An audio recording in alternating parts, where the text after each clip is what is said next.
It's game week 3, and this is Chelsea versus Fulham. Yeah, Chelsea Fulham. Yeah. Yeah, and Mr. Rush, Thank how you, you man. feeling in this game? Looking at the last game against Manchester United for Fulham, Okay. I think they are going to they'll give us a little bit of tough time in this particular match. So, And we have struggled against Fulham for a while now. Okay, so let's take it back in time. I Yeah. can remember last season we were here together in the studio and we watched the match together. Why are you going back? No, wait, let me just say something now. Yeah. Where Fulham beat you guys 2-1, and they have been like a ton in you guys' face. So now coming in this season, what do you think about this particular match? Fulham, was it Fulham? No, Everton was that game where we got the insight into Chelsea struggling with low block because it happened in December. So after Everton, I think Ipswich, then Fulham, where the whole thing just turned around. Those 3 games give us that view. Started from Fulham. Yeah, we're struggling against any team that is sitting Back. low, like against us. So I think coming into this one, we have gone through a whole lot of processes. So we are not the same team that played Fulham at that point in time. I think we are getting the hang of the low block thingy. We have tried it. Last match against Fulham was an evidence that we are beginning to crack it a little bit. But I think Fulham is a team that would press you. So as much as they want to sit low block, they will still want to press you. And if they do that. So now let's compare, let's see Chelsea last game. They played West Ham. And of course, it was a total dominance. You understand? You guys winning 5-1. But the truth is that as a football fan, I'm not hating here. I'm just stating the truth. Obviously. I am not that convinced. You know why? Because I feel like West Ham this season, they've not been like, Yeah, they're a shitty team this season. Yeah, very shitty. Like, they concede a lot of goal from set piece. You guys scored almost your goal with set piece. Yeah. You understand? So, now, I'm kind of comparing Fulham to Crystal Palace. You know, that first game you guys played. Yeah. You understand? Crystal Palace play the same kind of football with like Fulham. Fulham are very faster. Yeah. Do you understand? And you compete with that, Fulham wingers, their speed.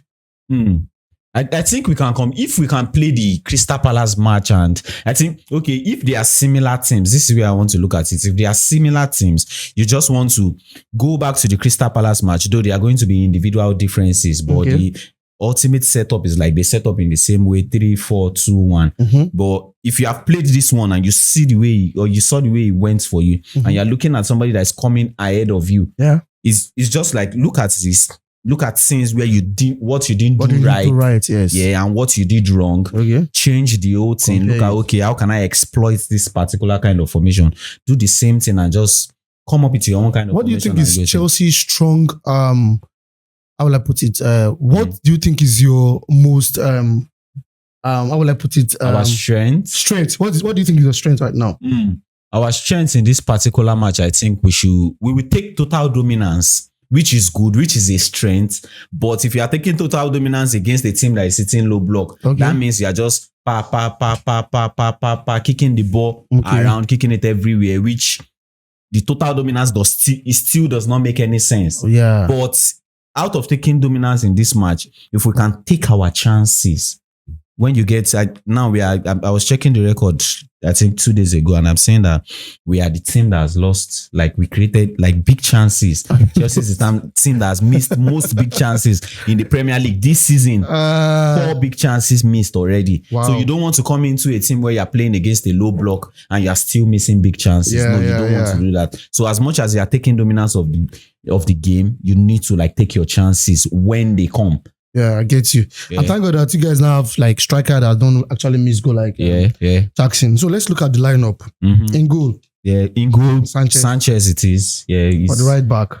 In the right back, I want to see the way we set up in this match. We will need an inversion because these guys play 5-3-2 when they are defending, and sometimes they change it to like 5-3-5-2-3. Yeah. So I think I want to see Malo Gusto. Yeah, so Malo Gusto in the right back.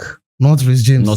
Malo Gusto in the right back. Rhys James? No, if we are playing against a team that wants to press us, put Rhys James. He's the one that will find passes. He's the one that will play up through so the lap can run over all those kinds of things. But puts Malo Gusto. So Malo Gusto can go straight down the wing, and you have somebody like Estavio or anybody that's playing on the right-hand side play as an inverted forward. Oh, wow. Nice. Okay, let's look at the centre back. Yeah, so that's Chaluba and what's it called? Chaluba and Tosin. Yeah. Tosin. Yeah, Tosin Chaluba. So in the middle, you give us our double pivots.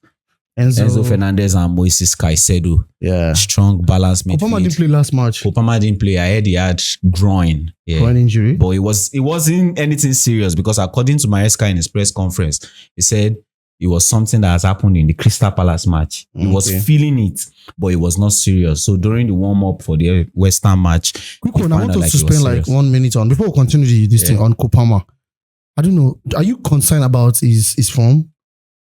He has not been like giving that, giving his best vibe. Yeah. And I feel like, wait, let me say something. Sorry, before I continue. I feel like Kopama is a kind of player that is very comfortable with how he plays. He's a kind of player that don't want to improve. Really? No, it's not that he doesn't want to, but he won't go beyond what he has been playing. Do you understand? He's a lazy good player. Now, don't get me wrong. I disagree with that, because if you look at Kopama from the Pochettino era, he played from the right-hand side. Where relax. He was playing from the right-hand side where he played more of there is nobody at his back. So he had the freedom to, like, when he gets the ball, there is less of things to watch over in his back and advance into his game. Take 1, take 2, create chances, score goals.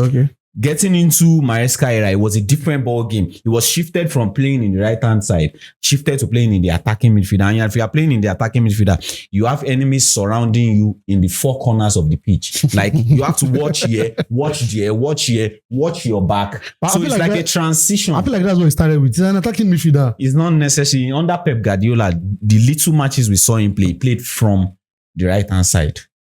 Okay. Yeah. Well, so it's just my opinion. I just feel like he will get over it. Though we should be very honest with ourselves, he is struggling. Yeah. Because this is not the level that he has given us, and like we have spoken about, he has set a very high standard that for first himself. Season. Yeah. So if you can't meet up with that, you're playing bad. Yeah. I think you're right. You're right. Yeah. If he had not done that particular season, it's okay. The guy is there. If last season was his first season, and then he gave us something like what he gave us under Pochettino as a second season, everybody will say he's improving. He's but growing. With what he gave us with Pochettino, it was more like 20-something goals and 10 plus assists in your first Premier League like full season. That's mad. Yeah. So moving on, the attack. So moving on in the attack, Kopama is not going to be around. Okay. Yeah.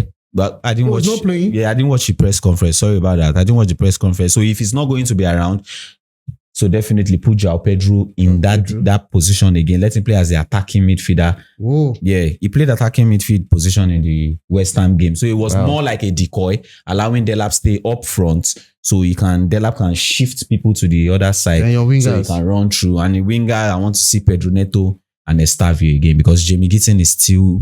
He's not there yet. Yeah, he's still... I think he's adapting to the league. That's what I would say. He's adapting to the league. So what is going to be like your prediction? My prediction for this particular game, I think it's going to be less of goals. So I want to see...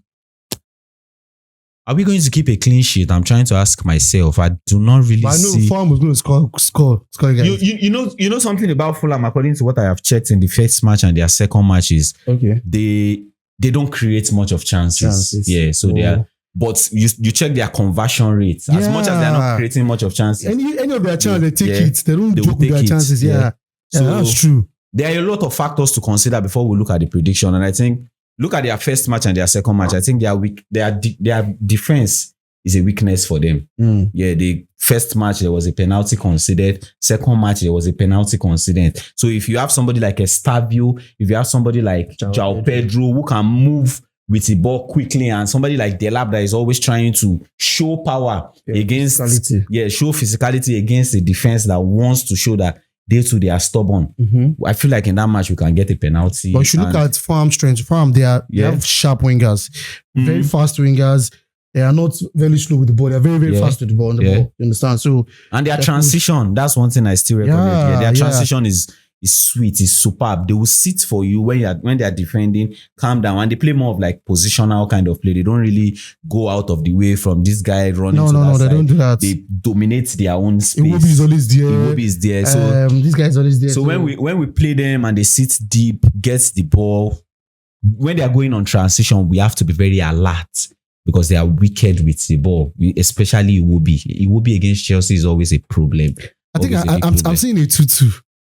I'm seeing a 2-1. Chelsea win, 2-1 right? or something around 0-1 or 1-0 rather. No, Chelsea to win 1-0. Fulham will score. I'll stay with 1-0.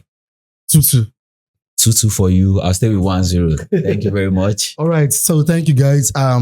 This is Vertical Sports. If you have any opinion on this call, drop it in the comment section. Yeah. Thanks for watching. See you next time. Namaste. Namaste.